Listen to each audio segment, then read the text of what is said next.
ശ്രദ്ധിച്ചു കേൾക്കുക. നോക്കുക, മോശെ തനിക്ക് 80 വയസ്സുണ്ടായിരുന്നപ്പോൾ മിസ്രൈമിലേക്ക് പോയി. അഹരോനോടൊപ്പം പോയി.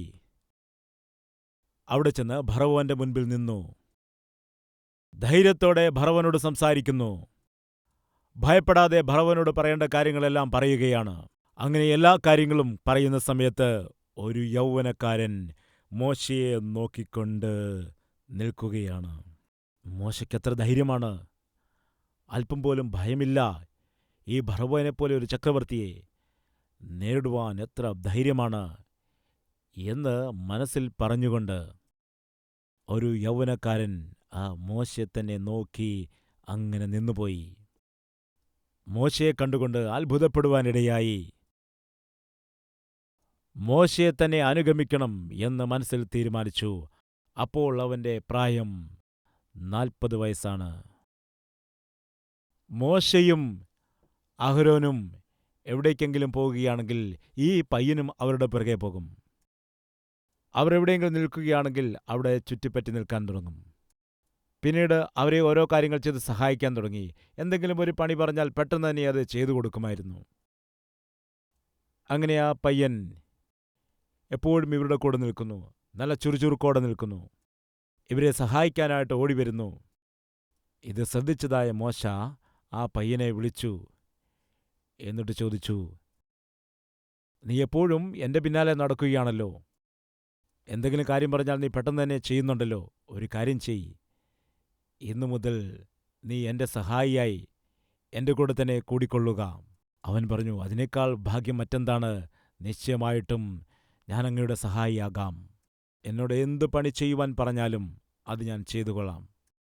വേണ്ടി വന്നാൽ മോശേ, നീ പറയുന്ന കാര്യം ചെയ്യുന്നതിനു വേണ്ടി എൻ്റെ ജീവൻ കൊടുക്കേണ്ടി വന്നാലും എനിക്ക് സമ്മതമാണ്. എന്നെ ഏത് പണി ഏൽപ്പിച്ചാലും ഞാനത് ചെയ്യും. മോശയ്ക്ക് വളരെ സന്തോഷം തോന്നി. വളരെ അത്ഭുതകരമായിട്ടത് തോന്നി.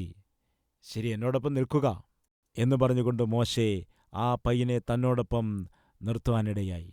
ആ പയ്യൻ വളർന്നു വലുതായി. മോശയ്ക്ക് 120 വയസ്സാകുമ്പോൾ കൂടുന്ന ഈ മനുഷ്യന് 80 വയസ്സാകുവാൻ ഇടയായി. മോശ എപ്പോഴാണ് ദൈവത്തിൻ്റെ വിളിയനുസരിച്ച് നേതാവായി തിരഞ്ഞെടുക്കപ്പെട്ടത്? തൻ്റെ 80-ാമത്തെ വയസ്സിലായിരുന്നു. ഇവനെപ്പോഴാണ് മോശയെ അനുഗമിക്കുവാനായി തുടങ്ങിയത്? അവന് 40 വയസ്സുണ്ടായിരുന്നപ്പോൾ. എത്ര സംവത്സരമാണ് അനുഗമിച്ചത്? 40 സംവത്സരം. 40. എന്തുകൊണ്ടാണ് ദൈവം ഈ സമയത്തെക്കുറിച്ച് പറയുന്നത്? എന്തുകൊണ്ടാണ് ഈ കാലയളവ് കൊടുത്തത്? മോശയെ ദൈവം എങ്ങനെയാണോ 40 വർഷം നടത്തി പരിശീലിപ്പിച്ചത്, മോശയ്ക്ക് ശേഷവും ജനത്തെ നടത്തുവാൻ വേണ്ടി ദൈവം തിരഞ്ഞെടുത്ത വ്യക്തിയെയും 40 വർഷം മോശയുടെ കൂടെ ശുശ്രൂഷകനായിട്ട്, സഹായിയായിട്ട് നിൽക്കുവാൻ ദൈവം അനുവദിച്ചു. അങ്ങനെ മോശയുടെ കൂടെ 40 വർഷത്തോളം ശുശ്രൂഷകനായി, സഹായിയായി നിന്ന വ്യക്തിയാണ് യോശുവ. മോശയ്ക്ക് എപ്പോഴാണ് 120 വയസ്സ് ആയത്? മോശ ഈ ലോകയാത്ര അവസാനിപ്പിച്ച് പോകേണ്ടതായ കാലം വന്നപ്പോൾ ദൈവം മോശയോട് അരുളിച്ചെയ്തു. എന്താണെന്നറിയാമോ? മോശേ, നിനക്ക് ശേഷം ഈ ജനത്തെ നടത്തുവാൻ വളരെ വിശ്വസ്തനായവനായ യോശുവയെ നീ അഭിഷേകം ചെയ്യുക. മോശേ, നിനക്ക് ശേഷം നേതാവായി യോശുവയെ തിരഞ്ഞെടുക്കുക. ഉത്തരവാദിത്തം കൊടുത്തു. മോശയുടെ ശുശ്രൂഷകൻ.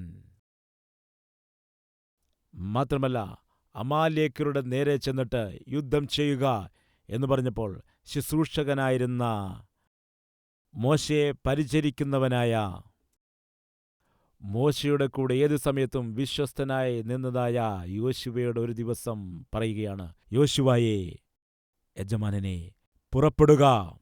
എവിടേക്ക് പോകണം? അമാലേക്യരുടെ നേരെ യുദ്ധത്തിനു വേണ്ടി പുറപ്പെടൂ. വേണമെങ്കിൽ കയ്യിൽ ഞാൻ വെള്ളമൊഴിച്ചു തരാം, ആഹാരം വേണമെങ്കിൽ വിളമ്പിത്തരാം. അല്ലാതെ ജീവനെ പണയം വെച്ച് യുദ്ധത്തിന് പോകണമെന്ന് പറഞ്ഞാൽ എനിക്ക് കഴിയില്ല എന്ന് പറഞ്ഞില്ല. ആ വാക്കുകൾ കേട്ട ഉടനെ തന്നെ യോശുവ പുറപ്പെട്ടു. തന്റെ സൈന്യത്തെ ഒരുക്കിക്കൊണ്ട് യുദ്ധത്തിനു വേണ്ടി അമാലേക്യരുടെ നേരെ എന്റെ യജമാനൻ എന്നോട് പറഞ്ഞിരിക്കുന്നു. ദൈവദാസൻ പറഞ്ഞിരിക്കുന്നു, പോകുവാൻ പറഞ്ഞു. അവൻ പുറപ്പെട്ടു. യോശുവയെക്കുറിച്ച് ബൈബിളിൽ ഏറ്റവും ആദ്യം നമ്മൾ കാണുന്നത് ആ സന്ദർഭമാണ്. അപ്പോൾ ദൈവം പറഞ്ഞു, യോശുവായേ, നീ ഭയപ്പെടേണ്ട, ധൈര്യത്തോടെ ഇരിക്കുക. ഞാൻ മോശയോടുകൂടെ ഇരുന്നതുപോലെ നിന്നോടുകൂടെയും ഇരിക്കും എന്നരുളി ചെയ്തു. യോശുവ ഒരു സത്യം പറയുകയാണ്, കേൾക്കുക. ഞാൻ തന്നിരിക്കുന്ന ന്യായപ്രമാണം അത് രാവും പകലും നീ ധ്യാനിക്കണം. അതനുസരിച്ചുകൊണ്ട് നീ ജീവിക്കണം.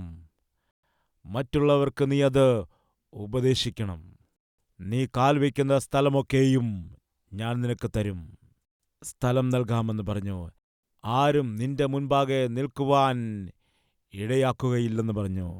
മാത്രമല്ല, ഈ ജനങ്ങളെ നീ വാഗ്ദത്ത ദേശത്തിലേക്ക് കൂട്ടിക്കൊണ്ട് പോകും. 3 ഉത്തരവാദിത്തങ്ങൾ ഏൽപ്പിച്ച ദൈവം 3 വിഷയങ്ങളിലും തന്റെ സഹായവും പറയുകയാണ്. നീ ന്യായപ്രമാണത്തെ അനുസരിക്കുകയാണെങ്കിൽ, ദൈവത്തിന്റെ വചനപ്രകാരം നീ ജീവിക്കുകയാണെങ്കിൽ, ഞാൻ തന്നിരിക്കുന്ന കൽപ്പനകളെ അനുസരിച്ചാൽ, യോശുവായെ, ഈ ഉത്തരവാദിത്തത്തിൽ നിന്ന് നിന്നെ ആർക്കും പിന്തിരിപ്പിക്കാൻ കഴിയുകയില്ല. ആരെങ്കിലും പുതിയ ചുമതലകൾ ഏറ്റിട്ടുണ്ടെങ്കിൽ ദൈവവചനം ധ്യാനിക്കൂ, വചനപ്രകാരം ജീവിക്കുക, വചനപ്രകാരമുള്ള തീരുമാനങ്ങളെടുക്കുക. എങ്കിൽ നിശ്ചയമായിട്ടും വിജയം നേടാൻ കഴിയും.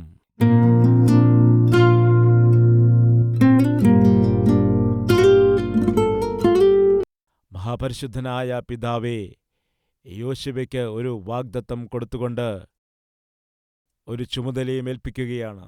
ഞാൻ നിന്നോട് കൂടെയിരിക്കുമെന്ന് പറഞ്ഞു. ഇതിലപ്പുറം മറ്റെന്തു വേണം? കർത്താവേ, നീ ഞങ്ങളുടെ കൂടെ ഇരുന്നാൽ മതി. ഞങ്ങൾക്ക് എന്തിനേയും നേരിടുവാൻ കഴിയും, എന്തും ചെയ്യുവാൻ കഴിയും, എവിടേക്കും പോകുവാൻ കഴിയും, എന്തും ഞങ്ങൾക്ക് നേടിയെടുക്കുവാൻ കഴിയും. നീ ഞങ്ങളുടെ കൂടെ ഇരുന്നാൽ മതി.